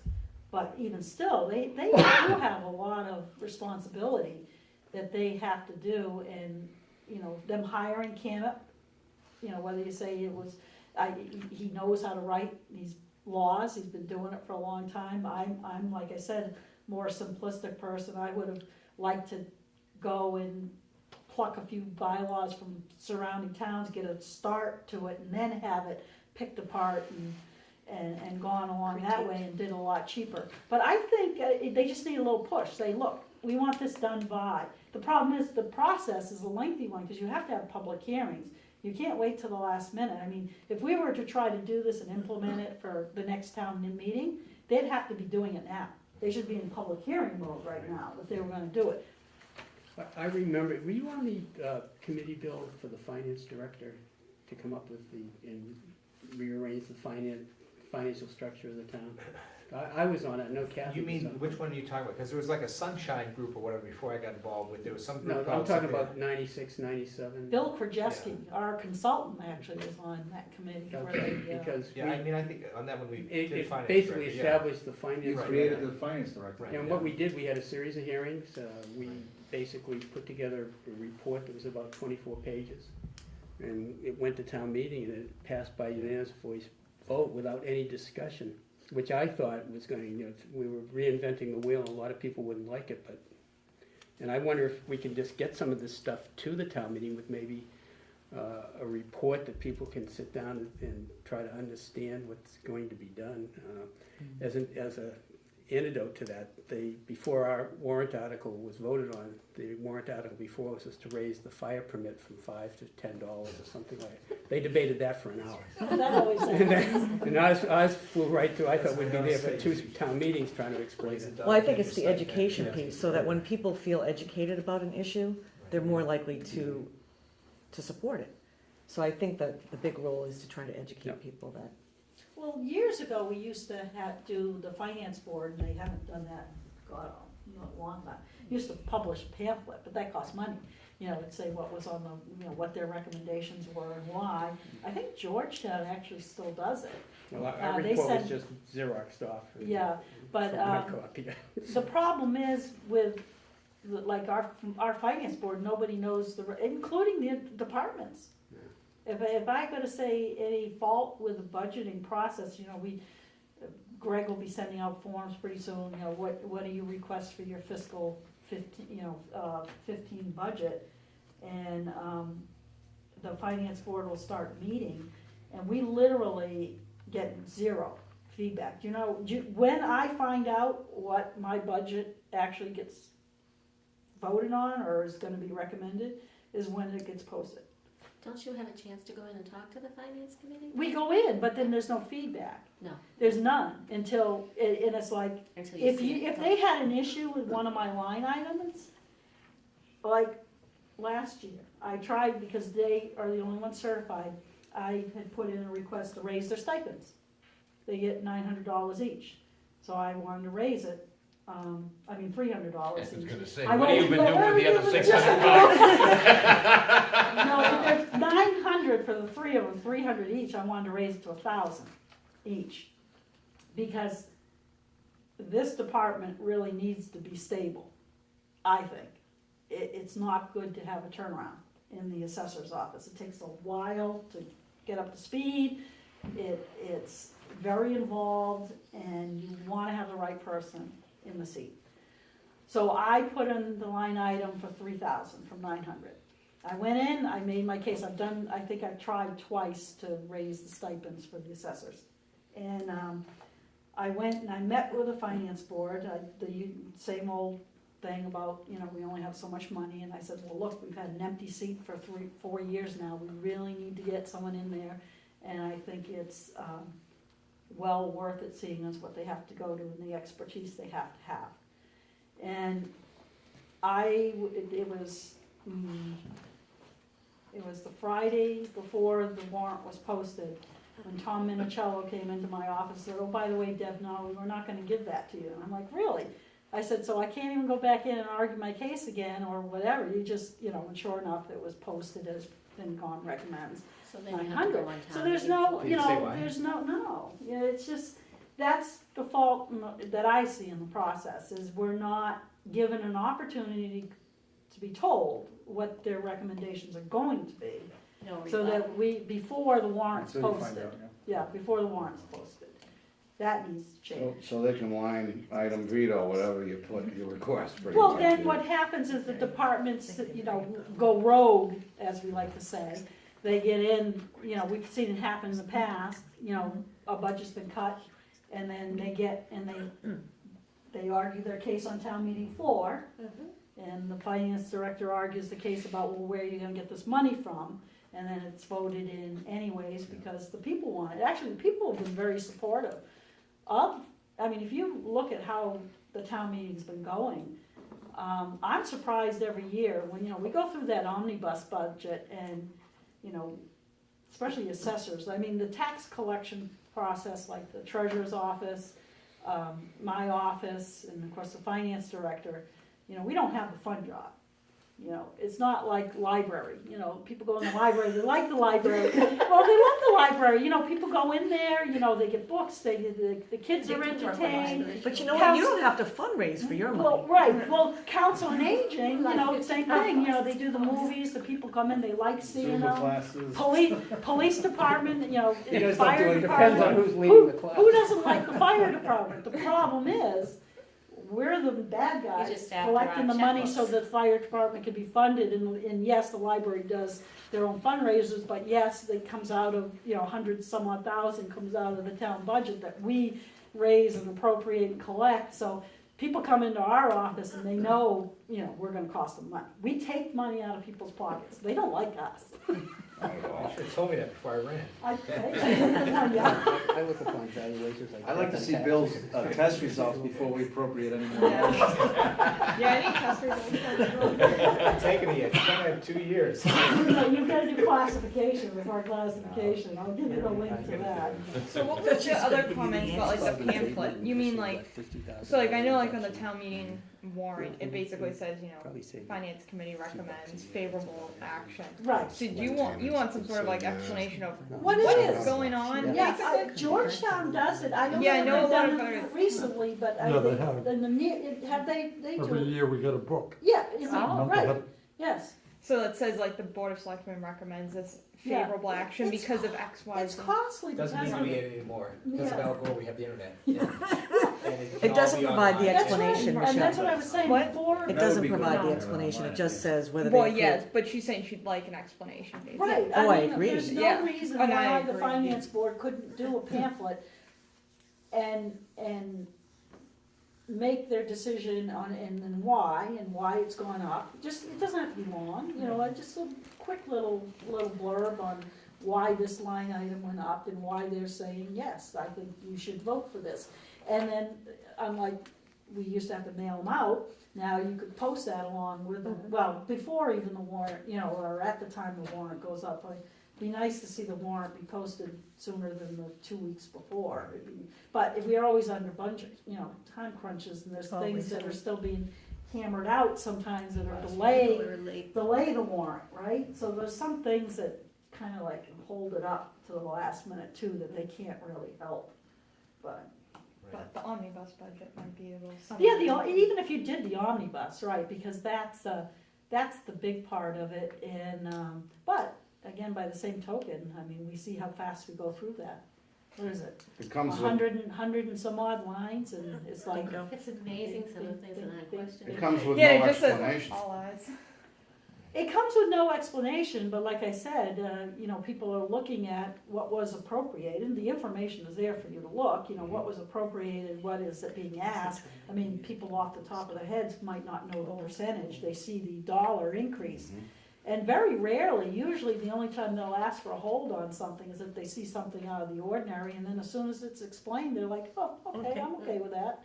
You know, so it's not that we don't have the support of the townspeople, you know, everybody says, I know my taxes are gonna go up, things cost more money, you know, most people are pretty reasonable. I'm not. But, you know, as far as it's making On a things run number of smoothly issues. in front of town meeting, what you were saying is you didn't get an answer until right before. Right. So people, and I was involved in this process for a long time, and every year it seemed like there was some different reason why decisions went Were down to held the up, wire. I mean, yeah. obviously, there's never any extra money, so what they're trying to do is juggle the money that they got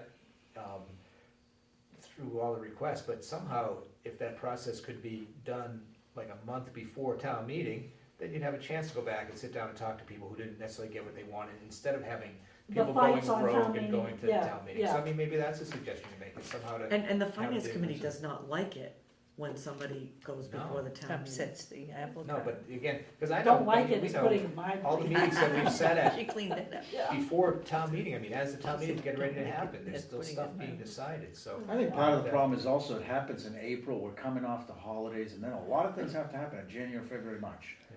Yeah, 90 days, you gotta get it all done. If these town meetings were in October, I think it would give us a little bit more space, you know? Maybe, but I But mean, that, like, we can't change that. like with the school budget, they have to have their budget done by a certain date, whatever. and Well, by these things, March. Yeah, so maybe, you know, the same thing, town have its budget done by March, so they That's a get a good month idea, to too. Can to we think about start it. the budget process earlier? I don't see why not. You can start at any time. Yeah. All right, so You Yeah, can make a I'm starting recommendation. the budget process, What? yeah. You can make a recommendation. all right, I'll You make said that that, recommendation. Michelle, that's your body of, Make it happen, Michelle, keep it outside of tax season. All right, we'll do it. Yeah, when you think about it, the school budget is concluded by, gotta be done by, you know, the end of February, March 1st. Why can't we do that with town budget? And just impose on ourselves that requirement to, And then it gives time for information to get out there Yeah. and for people to ask questions, especially if you have something big on the warrant, such as a zoning change. Because that's huge, that takes a lot of, Well, that's as a far as lot that of goes, I questions. mean, the board of selectmen always sets a date, the cutoff for articles to be Yes. submitted, and Yep. never holds to it. no, we Um, don't. You know, because They people could. keep dribbling in Yeah, you afterwards. know, and maybe, you know, We need to hold the unless you got a hard ass on the board, you can do that, yeah, instead well, of me. and I wouldn't put you on the spot, but, you know, there is a lot of, No, that's I just. you know, activity now. We filled up a lot of seats recently. We had like 16 openings, I think, back in May, and I think we're down to, I don't know, 4. No, that's good. I mean, but like I There's a said, lot of excitement. if we can keep So- those people engaged and not chase them away Yeah. by inaction, then that's a good thing.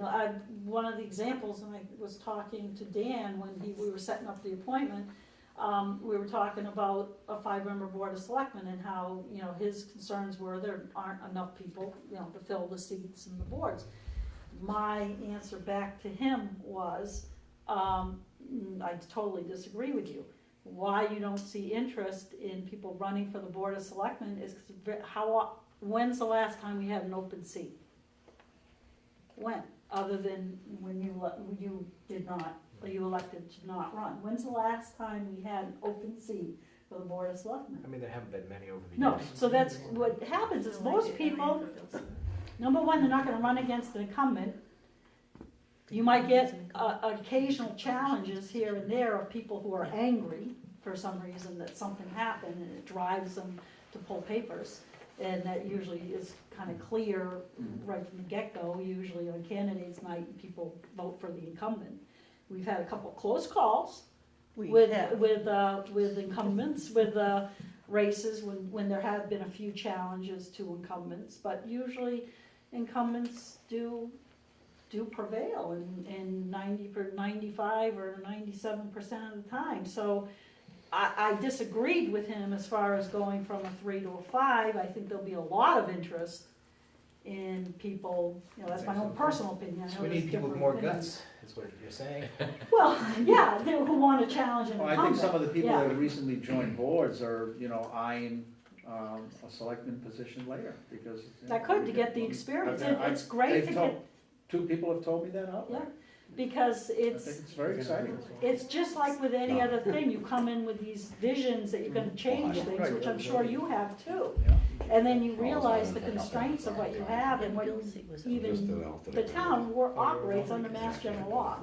No ifs, ands, or buts, but including the Board of Selectmen. Well, hopefully, and I would, in respect to you, I would hope that maybe you consider serving in some capacity, if we do convene a board that takes a look at the zoning laws again, and/or the master plan, because we are definitely making those recommendations. But just to maybe answer better your question about the commercial taxes.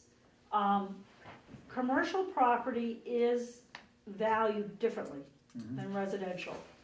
We have very few commercial sales over the course of the last decade. Very few businesses sell.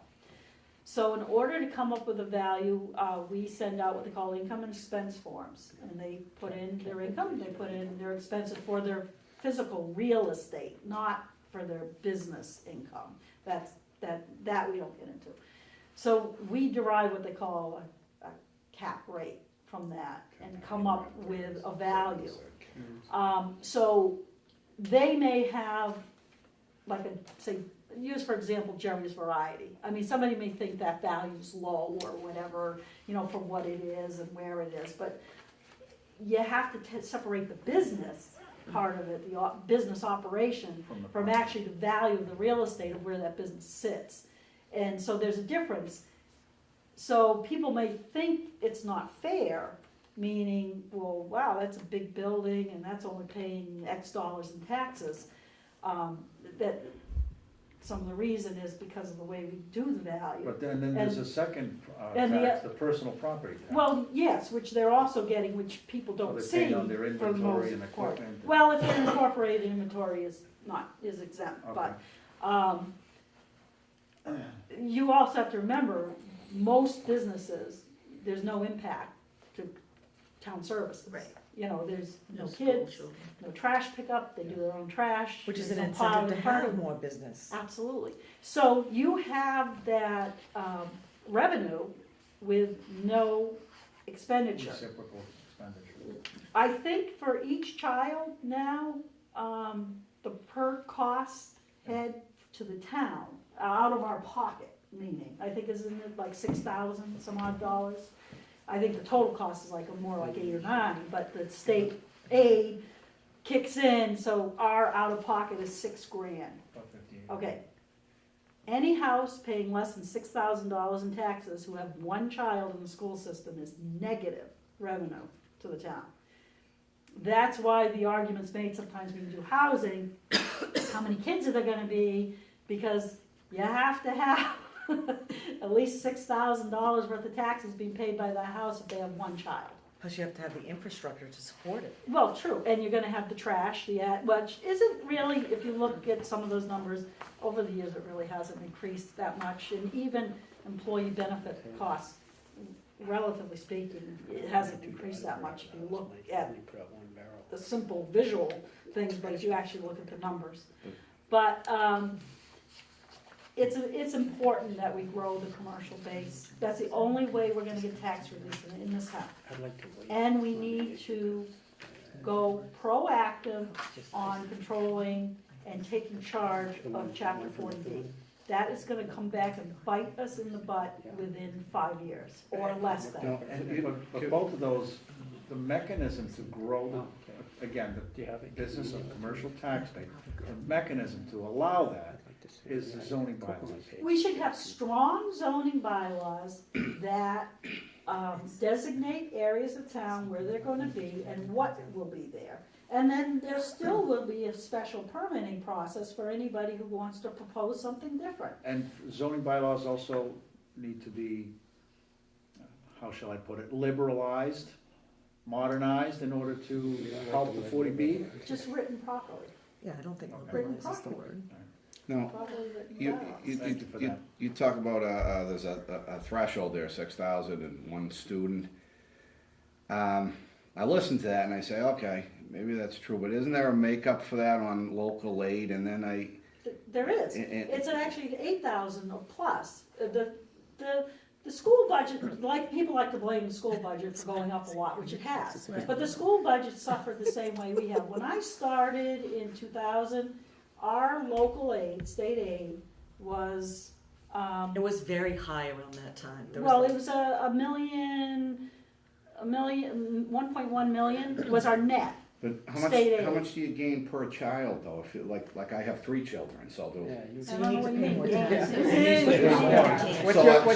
So I should pay 18,000 in real estate No, tax. no, what I'm saying is, no, your household, what, you pay about 6 or so on your house, 7,600 and 7? change, Okay, yeah. so you have three kids, just your kids, not counting your snow plow and your trash, yeah, you're negative $11,000, But the town it's- gets, Betty, who has no children, Yes. who's paying taxes, makes up for some of Yeah, that. but- And me. Yeah, You know, okay, Sid pays yeah, up for the other yeah.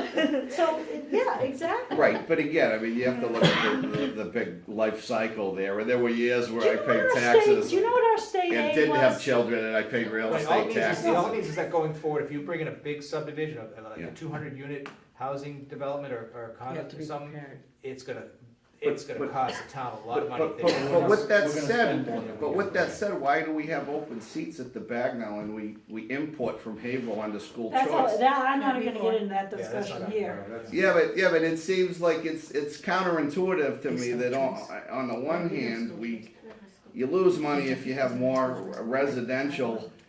Anybody who knows me knows my feelings You on that. lose money if you have more children and you put them in the schools. Okay, let me just scope of this point out a meeting. couple of But- things, cause this is, But then you can't fill the seats in the school, so you say, all right, that's a whole. we'll bring in Haverhill students. We could So it's do a just- week-long it's meeting crazy. of talking just that subject. In 2001, But you lose money on that too. no, in 2001, our state aid was actually a million, Maybe we million need and a quarter, smaller schools. okay? Yeah, million Is that dollars. chapter 70? Is that Budget. what you're talking about? No, our cherry sheet money. Yeah, that's, Cherry, I cherry think that sheet. is the same thing. Oh, No, it's maybe, not. I don't think Well, so. it's called something. No, the Chapter 70 school is- education aid is called chapter something. That Chapter they get 70. Chapter 70 is right to education, Kentucky, public. Okay. since we fully regionalized. We used to get it when we were not regionalized and Bagnell was still under our jurisdiction.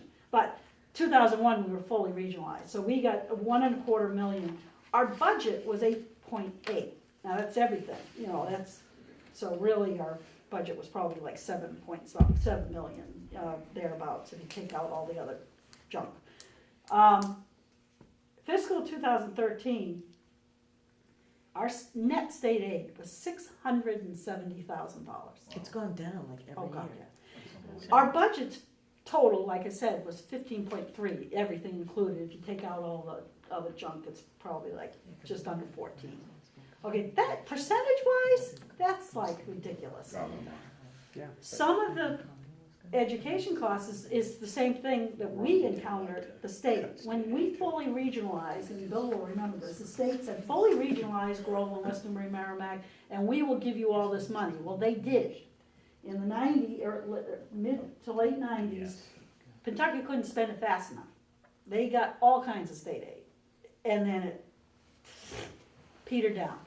So what happens with anything when you're having flush years, you hire people, you got, wow, we can do this, we can Load hire it up. this assistant to that assistant, an extra teacher here. Well, it didn't last, and we knew it wasn't gonna last. Any of us who were in finance and deal with the state know it's the carrot, and then they're gonna yank it away from you. They did exactly that. So once you've added positions and departments and things, it's hard to take them away. So Pentucket has struggled, just like we have, with a severe reduction in state aid, because guess what? According to the state, we're wealthy. We're not a poor community anymore. When I grew up, we were blue collar and we were not a rich community. Right now, we are six-figure people What? in this town. Six That's figures. because of the regionalization formula. No, No? it's our own demographics. Okay. No, I That's didn't what- realize that. I didn't No, think yeah. When Our, did that our median The 2010 income, census was 2010 84,000. Yeah, it census, wasn't. which, jumped from 60. But That's it's the, it's that's the median. 84 per Do you know household how though. many, do you know But how that's- many elderly people we have in this town making less than $20,000 a year? I don't know. So you add, okay, remember all our statistics, mean, median, mode? Yeah. Okay, it jumped up from 2000 to 2010, from $64,000 to $86,000. But it's not 10 100 yet. Years. That's over It's 10 not years. six or- figures. 10 years. 2010. No, so is No. the cost It's of 3 shirts years and old. ties. No, too, that's, right? that's huge. But it's not change. 100,000. You said it was. No, I said, so we have a lot of six-figure Oh, a lot of salaries, six-figure. Yeah. households I in this see. town. Yes. We have, But it's still a law of averages. I mean, don't they? no, so when the state But if you're formulas, fixed when we got taken to court and the teacher sued us, when we were in violation because we did not file the special legislation for our more restrictive regional agreement, we lost because we didn't file the special legislation. So we went to the standardized state formula, which didn't just look at how many kids you take in, it takes into consideration how wealthy you are. And what they call equalized values, which actually come out of our office. We still pay. most We of don't this. have that third component to know if even that number is being calculated correctly.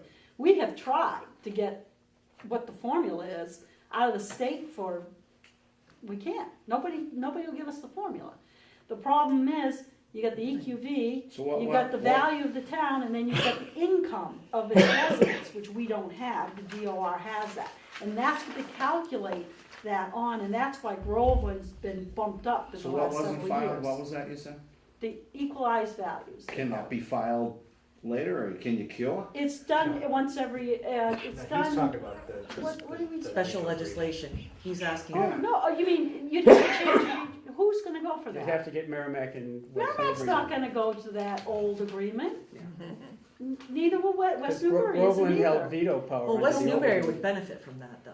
No, Well, no. I think they pay a higher percentage because of their per capita. Yeah, but they don't care as much. We're onto the Well, that's school what- district Yeah. now, and that's probably gonna be our next meeting, so. Yeah, that's a, yeah. Do you wanna conclude with anything, that we're past our 8:30, On the 2 out of 3. Yeah. Oh, time good, budget? that's a good. you- That you went stick quick, to huh? it, That yeah. wasn't that Well, fun? no, unless you guys have, This questions. is very informative. Thank you for sharing. Yeah, all Did a that. great job, Deb. Appreciate Very it. Well, we good job. kinda like digressed on just about every That's okay. subject there was. Well, it's because you knew everything. No, I don't. We're intrigued by your wealth of knowledge. Enjoy the baseball game. Thank you. Thank you. Thank you. Thank you Thank for you coming. all. Great Good job, night. Debbie. Good night.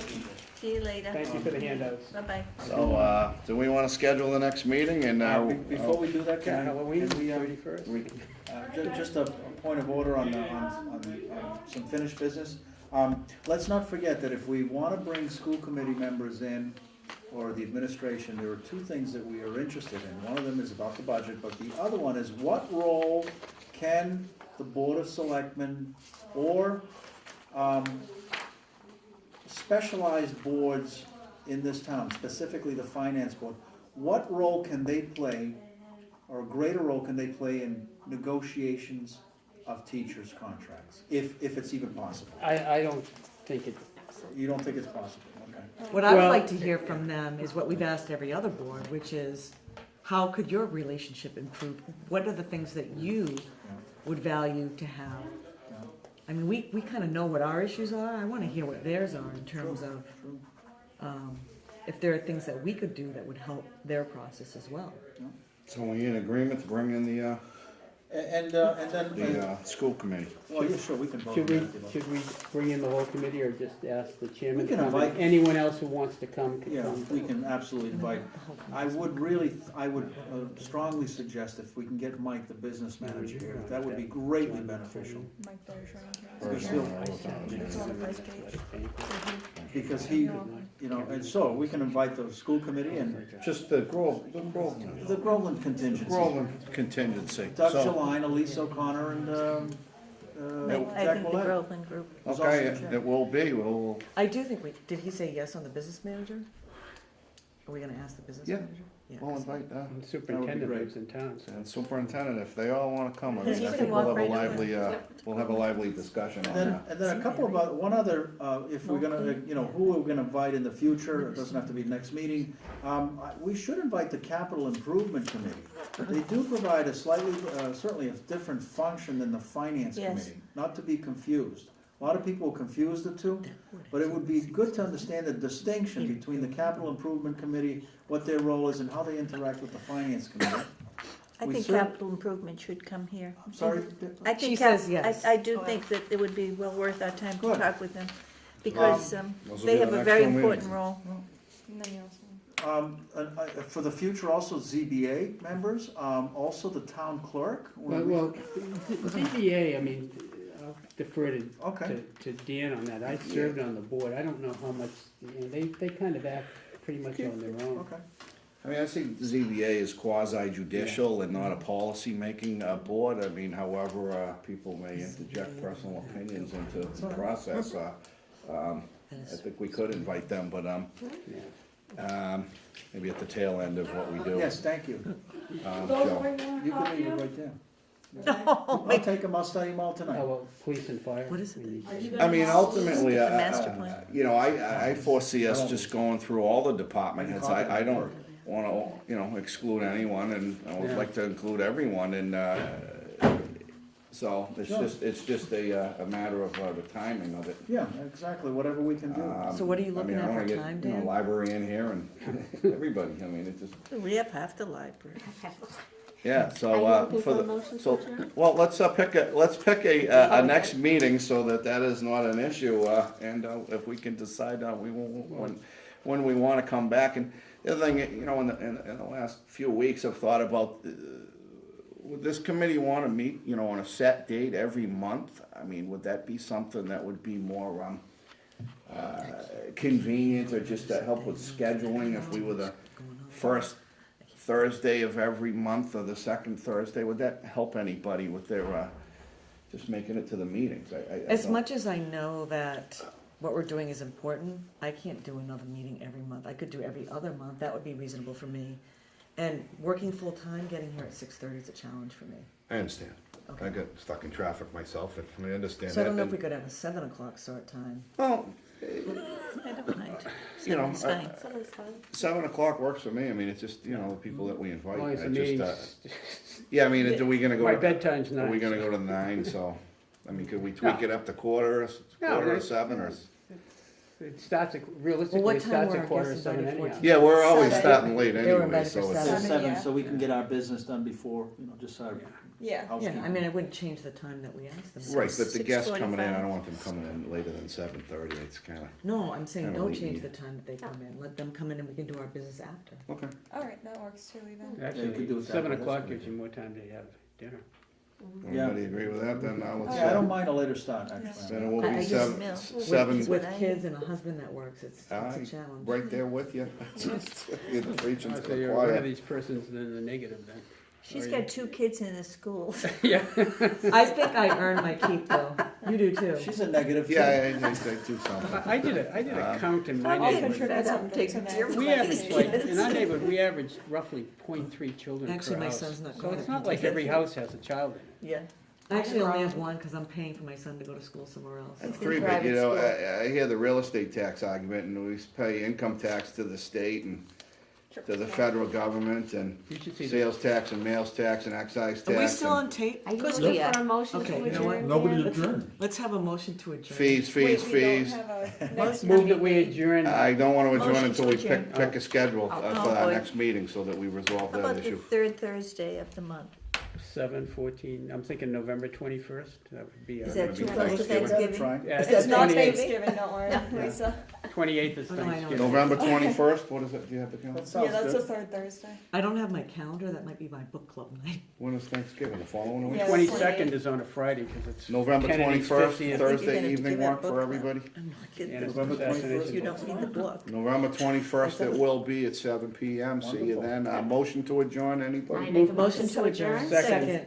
All those in favor? Thank It's you. unanimous, good evening. Thank you. you. Thank you. Thank Thank you, Charlie.